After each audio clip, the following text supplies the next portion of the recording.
When my little brother and I were kids, we used to do stuff that you're not supposed to do. We'd make a mess, or we'd break things, we'd disobey mom and dad, I don't know, whatever kids do, right?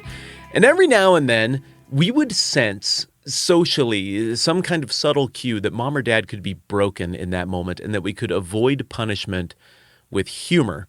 And we had this one joke that we would always run, and it was not funny. It's not a clever joke. It's not good at all. But it's sort of this, aw, shucks, you caught me kind of joke where they would be like, hey, who made that mess out there? And in unison, my brother and I would look at each other, and then we'd look back at them and shrug and be like, pirates? And sometimes mom and dad would be like, no, not this time, pals. You guys get out there and you clean up that mess and don't hit me with that pirate stuff anymore. But other times they'd be like, no, okay, just don't make messes. I go clean it or something. I don't know, just whatever. And it would work. And obviously what we were doing there is acknowledging, like, look, your eyes aren't lying, Dad. Like, clearly we did the thing, but maybe it was somebody else. And it was so laughable and absurd that occasionally it would work. But what's funny is that likewise in Matthew chapter 9, we see the same technique being employed, but it's being employed with a straight face.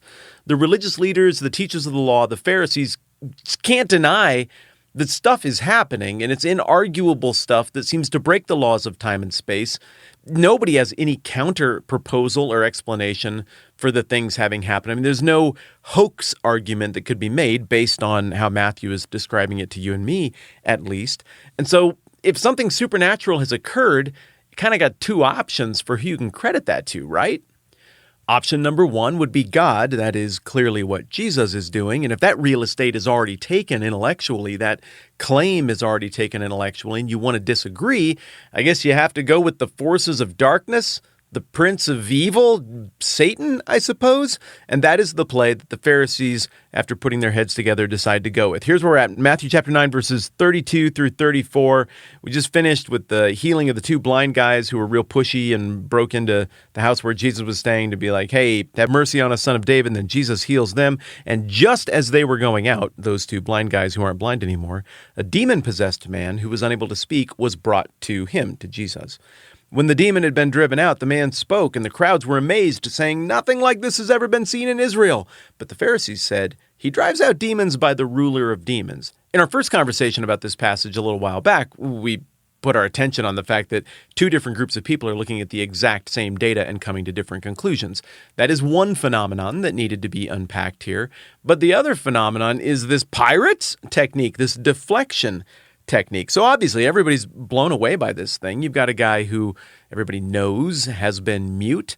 People associated that with demon possession. Matthew seems to affirm that. Matthew seems to affirm Jesus affirming that, even if in our 21st century brains we don't really know what to do with the whole demon aspect of the equation. What we do know what to do with is the mute part of the equation. Somebody can talk or they can't talk. And this guy couldn't talk for a really long time, and now he can talk.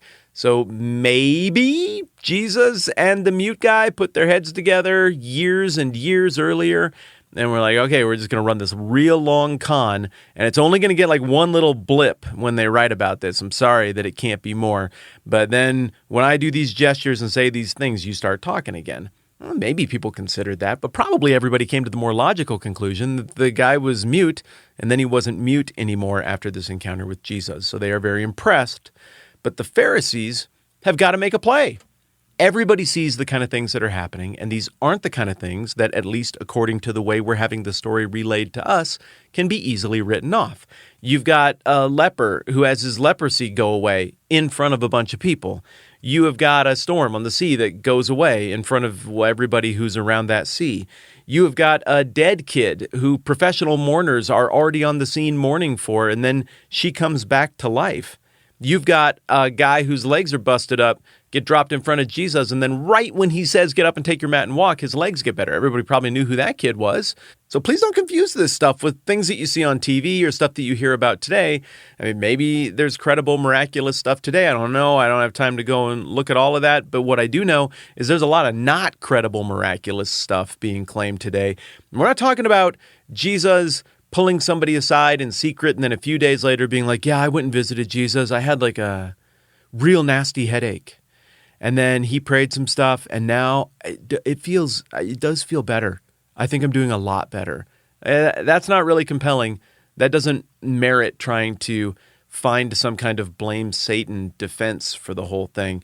This isn't the kind of scenario where somebody came to Jesus and Jesus had him lay on a table and they're like, what's wrong? And the guy was like, I think one of my legs is slightly shorter than the other. And Jesus was like, that's cool.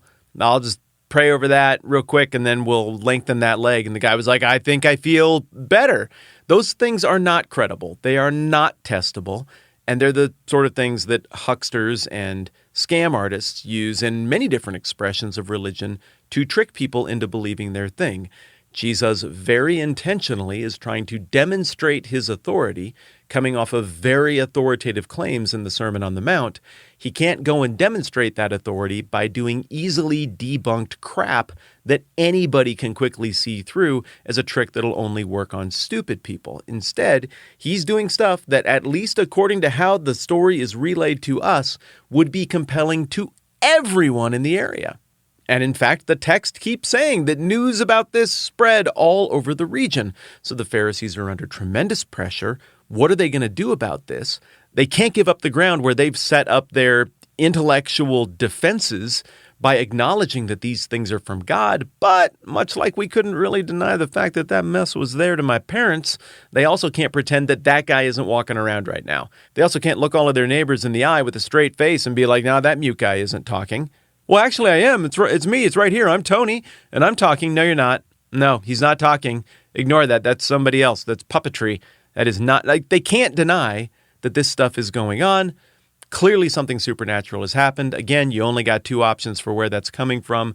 So weirdly, they go to this strange accusation that Jesus is driving out these demons by the ruler of demons. And this gets us into a sad commentary on ourselves. It'd be very easy at this point to just talk about how bad the Pharisees are. Maybe that's what I've done so far.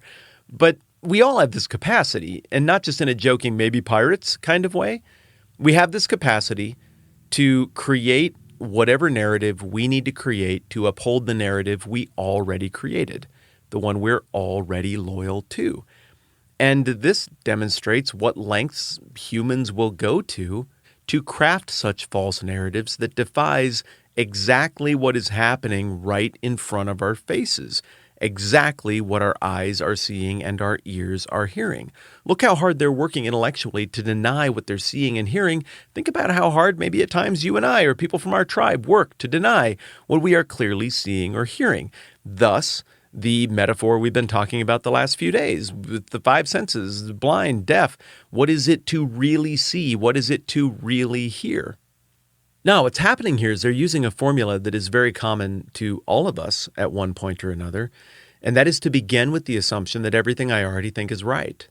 Everything I already do is right. Everything my team does is right.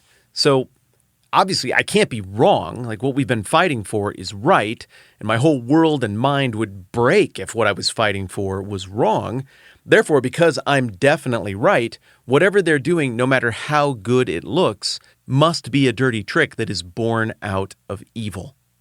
And I'm lingering on the end of this little anecdote for two reasons. One is, as we've just been discussing, I think it does hold up a mirror to our own souls and our own practices and our own potential for intellectual dishonesty.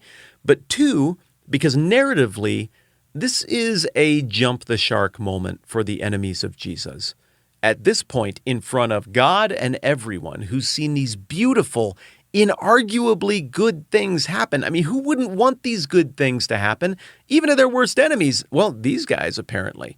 They are going to make this moral, ethical leap with their reputations and their names to say, nope, we are declaring it right now. He is from Satan. This verse just slides by so quick, like, oh yeah, well, that's right. We know the Pharisees are bad. But think about the flag they just put in the ground. You got to double down on that stuff. You say somebody's from Satan, you don't come out the next day and be like, well, maybe not. I mean, that thing he did there was pretty good. I just have some. No, you have made your bed. But in chapter 12, which we will break down when we get there, we get the same accusation, except this time around they're associating Jesus with Beelzebub, the ruler of demons. And then by the time we get toward the end of Jesus' life in Jerusalem in Luke chapter 20, this same crowd is having this showdown with Jesus, and the debate is the same. It can't be from God. It's got to be from somewhere else. Do we have time? Who cares? I'm reading it to you. It's Luke 20, starting in verse 1. One day he was teaching, that's Jesus, the people in the temple complex and proclaiming the good news, and the chief priests and the scribes with the elders came up to him and said, "Hey, tell us by what authority you're doing these things. Who is it that gave you this authority?"